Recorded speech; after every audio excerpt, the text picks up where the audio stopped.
Every year, come Valentine's Day, February the 14th, there's one thing on my mind, just one thing only. Not love and kisses, but slugs and snails. That's the time of year when the temperature is above 5 degrees and it's moist, and they come racing out to eat up all my crops and lovely young plants. There are over 46 species of slugs in the UK. But only 3 of them actually do a lot of harm to our crops. The first one is the little grey field slug. And the main advantage that this pest has is it's wonderfully good at reproducing. It reproduces whenever it gets a moment, and so there's lots of them around. The other one is the ram-backed slug, and that is also pretty much of a pest. And the final one is the keeled slugs. Now this one spends a lot of time underground, so particularly things like potatoes are very vulnerable. When I started and I went out onto my onion patch on a warm evening, I could literally hear the snails and slugs chomping through my onions, would you believe? And that is because the wood is just 20 metres from here, and they love dead and dying organic matter as well as new plants, and so they thrive in the wood and then they race over here to chew up my plants. Now, I feel I've really got on top of them, and I do that by several different strategies. The first thing to remember is that when you grow plants in a greenhouse or a polythene tunnel, you've got lovely, soft, succulent green cells, and they're like caviar to slugs and snails. When they're hardened off, and that involves bringing them out during the day and then at the night for increasingly long periods, the cells are much tougher and they're not so susceptible. So that is the number one thing. Make sure you harden off your plants before you plant them out. Otherwise, it's just like throwing your babies to the wolves. The next thing is the ferric phosphate slug pellets. Now, there's been a lot of controversy over the slug pellets, and they used to be metaldehyde, and these are now banned. But now the ferric phosphate, some brands of these actually have approval from the Organic Farmers and Growers organisation for use for organic gardeners.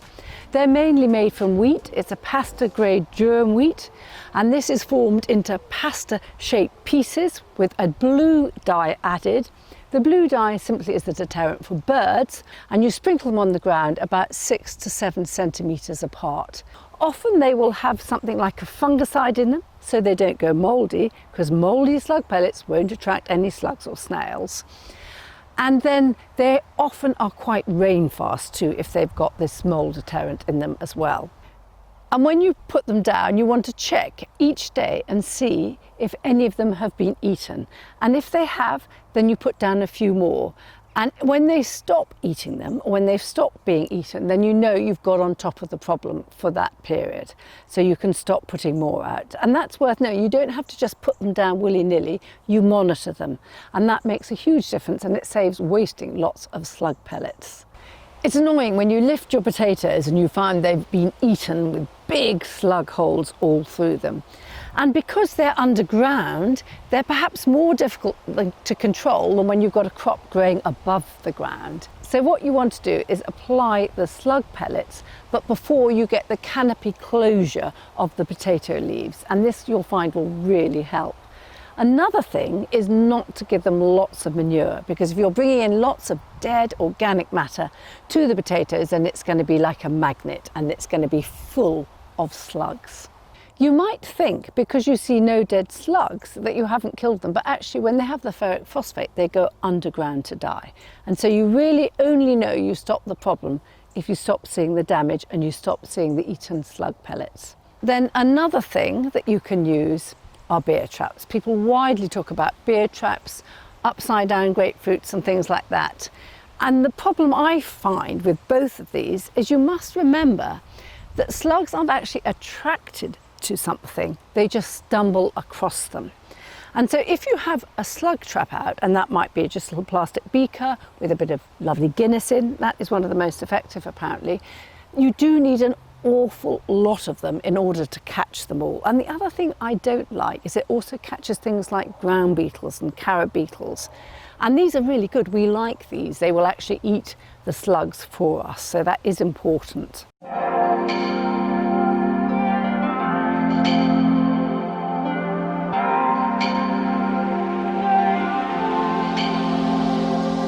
One thing that a lot of gardeners do like, and that's these nematodes. And you can put nematodes and you put them into a watering can, dissolve them, and you just water them onto the vegetables. And they work above 5 degrees C, and they will actually eat away at the slug population. And you will have some in your soil anyway, but you're really just pepping it up by adding more. I myself am not so keen on this because they're a bit more hard work, they're perhaps more expensive, and also they found that nematodes are far more effective with some plants than others. So things like hostas, they're very effective for, but for lettuces and things, not perhaps quite so good. So I tend not to use those two, I tend to use other strategies instead. I mean, one I do like is the coffee grains. I love fresh coffee, I'm really addicted to it. And spent coffee grains are perfect. So I usually tip a load all the way down the sides of my raised beds.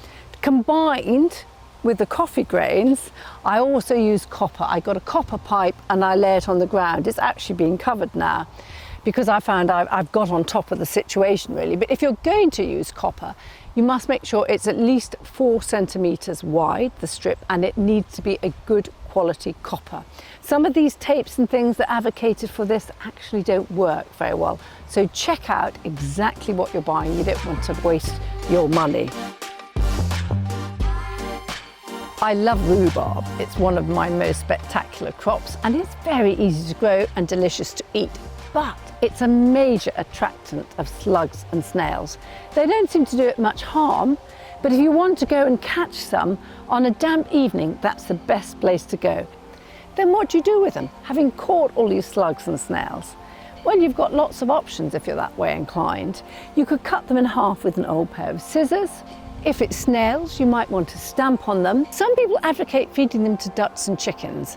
I have given them to ducks. We had some call ducks and I took some lovely juicy slugs and snails and they walked off in the other direction.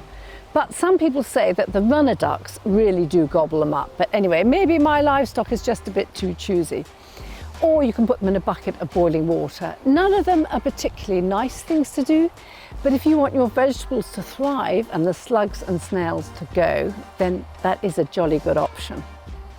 Or you might want to just take them further away. But if you take your snails further away, bear in mind you must take them at least 20 metres, or you'll find as soon as your back is turned, they come marching back to your vegetables. Another thing to remember about these pesky pests is that they can carry lungworm, which can be transmitted to dogs. So if you've got dog toys and you leave them out on a moist summer's evening, they might be inclined to slime all over them and then your dogs can catch the problem. So remember, bring your toys in. But if you want to know more about this, look at my video, Dogs in the Garden.